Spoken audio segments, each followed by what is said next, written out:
जय श्री राम। तो दोस्तों, एक बार फिर से आपका स्वागत है मेरी वीडियो में और मेरे चैनल मानस ज्ञान गंगा में। तो दोस्तों, पिछली वीडियो में आपने सुना था कि अपने कार्य को करने के लिए, अपनी सिद्धियों को प्राप्त करने के लिए एवं अपनी इच्छाओं को प्राप्त करने के लिए रामायण में दिए गए मंत्रों को किस प्रकार से अपने उपयोग में लाएं ताकि वे काम श्री राम जी की कृपा से स्वतः ही बन जाएं, जिसमें घर से निकलने की चौपाई, शत्रुओं के नाश करने की चौपाई, अपने घर के भंडार भरने की चौपाई और सभी मनोकामनाओं को पूर्ण करने के लिए एक दोहा भी आपने सुना था। दोस्तों, यदि आपने पिछली वीडियो नहीं देखी तो उसका लिंक मैं डिस्क्रिप्शन में दे दूंगा।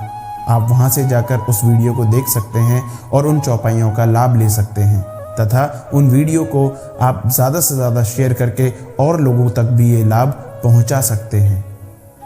दोस्तों, आज की वीडियो में मैं आपके लिए एक प्रश्न लेकर आया हूं। क्या आप जानते हैं उसका उत्तर? यदि आप जानते हैं तो कमेंट के माध्यम से मुझे उसका उत्तर ज़रूर दें। तो ज़्यादा समय न लेते हुए शुरू करते हैं आज की वीडियो। जय श्री राम। दोस्तों, मैं हूं श्याम और आप हैं मेरे चैनल मानस ज्ञान गंगा में।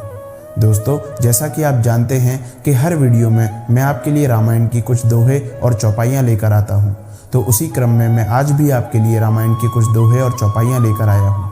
दोस्तों, आज की वीडियो में मैं आपको रामायण के महात्म्य की एक और नई कथा सुनाऊंगा। वो कथा बहुत ही ज़्यादा रोचक होने वाली है, तो मेरा आपसे अनुरोध और विनती है, कृपया इस वीडियो के एंड तक मेरे साथ बने रहें। तो आइए सुनते हैं आज की कथा।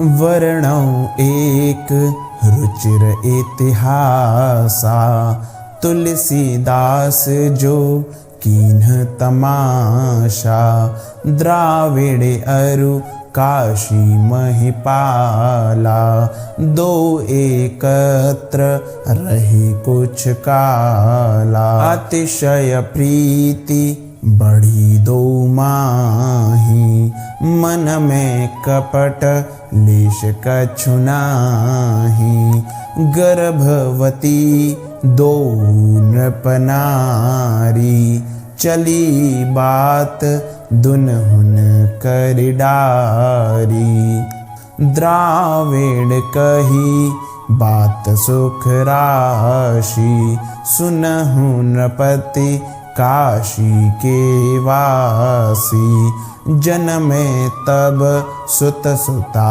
हमारे, अथवा मम सुत सुता तुम्हारे, अस संयोग हुए जो नाहूँ, हम तुम करहि विवाह उछाहूँ, सो है करियह बात दृढ़ाई, संतत प्रीति रही अब भाई, सुखद समय आयो जब को, निज निज भवन गई नृप दो, कन्या भई दुहु ओर जानी जात न देवगति, कहीं पठायो सुत मोर द्रविड़ दूत काशी गयो। आगे चौपाई है। यह छल होत भयो जे लाई, सो वह हेतु कहूँ मैं गाई, द्राविड़ पति निज गृह आयो जब, रानी सो अस कहत भयो तब, जो होई कन्या दुहु ओरा, तो मैं प्राण तजब बर जोरा, सुनि रानी राजा मुख बानी, मन में बहुत भांति भय मानी, उपरोहित को लिहसी बुलाई, नृप दुराय यह बात बुझाई, मम अहि बात तुम्हारे हाथा, नहीं तो प्रभु मैं होब अनाथा, रानी द्रव्य दीन नहीं थोरी, भई मायावश द्विजमति भोरी, सेवक सेवकायनि वश कीनेसी, आदर मान दान बहु दीनेसी। सेवक एक दिवस तब वाराणसी पठाए, तेहि ते पाए से खबर सब, तब यह किहसी उपाय। दोस्तों, आज की वीडियो थोड़ी लंबी होने वाली है, तो मेरा आपसे अनुरोध है कि मेरे साथ वीडियो के अंत तक बने रहें। दोस्तों, आइए सुनते हैं उस इतिहास को जो तुलसीदास जी ने एक तमाशे के रूप में किया। वो इतिहास क्या है? एक समय की बात है, द्रविड़ देश और काशी देश के राजा बहुत अच्छे मित्र थे। दोनों मित्र किसी समागम में काफ़ी दिन साथ रहे और साथ रहने पर दोनों के मन में प्रेम इतना उमड़ गया कि वे बहुत परम मित्र बन गए। दोनों के मन में कपट लेश मात्र भी नहीं था। तो उसी समय ये बात चल पड़ी कि दोनों की नारियां गर्भवती हैं और दोनों ने मिलकर एक दूसरे से यह बात कह डाली।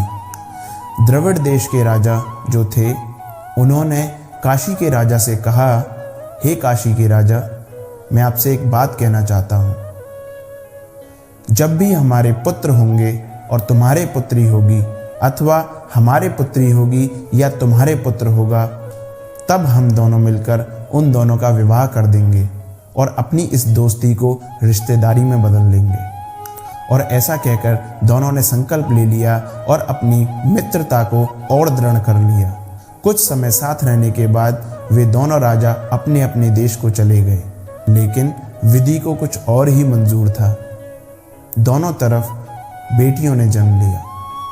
द्रविड़ के राजा ने अपना एक दूत काशी भेज दिया और कहलवा दिया कि मेरे यहाँ लड़की हुई है।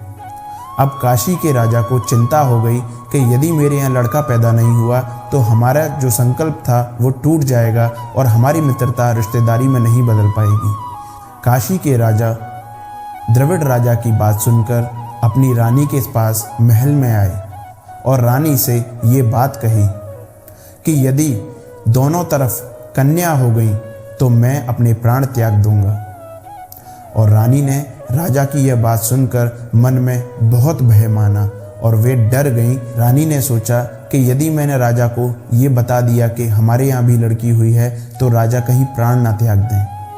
रानी ने मंत्री को बुलाया और उनको पूरी कथा सुनाई कि यदि राजा को ये पता चला कि मेरे यहाँ बेटी हुई है तो राजा अपने प्राण न त्याग दें। रानी ने अपने मंत्री से कहा कि अब मेरी लाज आपके हाथ है, आप चाहो तो राजा को बता दो और उनके प्राण हर लो, और यदि आप चाहो तो राजा के प्राण बचा सकते हैं। और इसके लिए रानी ने वो अपने मंत्री को काफ़ी धन दिया, काफ़ी द्रव्य दिया, जिससे कि मंत्री लोभ के वश अपनी बुद्धि को भ्रमित कर बैठा। और रानी ने अपने सेवक और सेवकियों को भी इतना धन दिया कि वे भी चुप रह गईं और राजा तक ये बात न पहुंच सकी कि उसके देश में भी बेटी ने जन्म लिया है। और मंत्री ने जाकर राजा से ये कह दिया कि आपके यहाँ बेटा हुआ है। राजा ने अपना एक दूत द्रविड़ देश के राजा के पास भेजा और कहलवा दिया कि मेरे यहाँ पुत्र हुआ है और आपके यहाँ पुत्री हुई है, तो इनका विवाह संपन्न किया जाए। तो दोस्तों, यदि आप जानना चाहते हैं कि इस कथा के बाद आगे क्या हुआ, दोनों बेटियों का विवाह कैसे हुआ, रानी की चोरी कैसे पकड़ी गई और राजा का संकल्प पूरा हुआ या नहीं हुआ, दोस्तों आगे की कथा जानने के लिए मेरे साथ बने रहें मेरे चैनल मानस ज्ञान गंगा में और ज़रूर देखिए मेरी आने वाली वीडियो। तो दोस्तों, आज की वीडियो में इतना ही। यदि आपको मेरी वीडियो अच्छी लगी हो, पसंद आई हो, तो प्लीज़ लाइक कीजिए, मेरे चैनल को शेयर कीजिए और ज़्यादा से ज़्यादा सब्सक्राइब कीजिए ताकि अन्य लोगों तक भी ये ज्ञानामृत पहुंच सके। तो दोस्तों, अब बारी है आज के प्रश्न की। आज का प्रश्न है कि श्री राम जी के गुरु मुनि वशिष्ठ जी की पत्नी का नाम क्या था। दोस्तों, यदि आप इसका उत्तर जानते हैं तो कमेंट के माध्यम से मुझे ज़रूर बताएं, और यदि आप इसका उत्तर नहीं जानते तो मेरी आने वाली वीडियो में आप इसका उत्तर जान सकते हैं। तो दोस्तों, फिर मिलते हैं एक और नई वीडियो के साथ। तब तक के लिए जय श्री राम।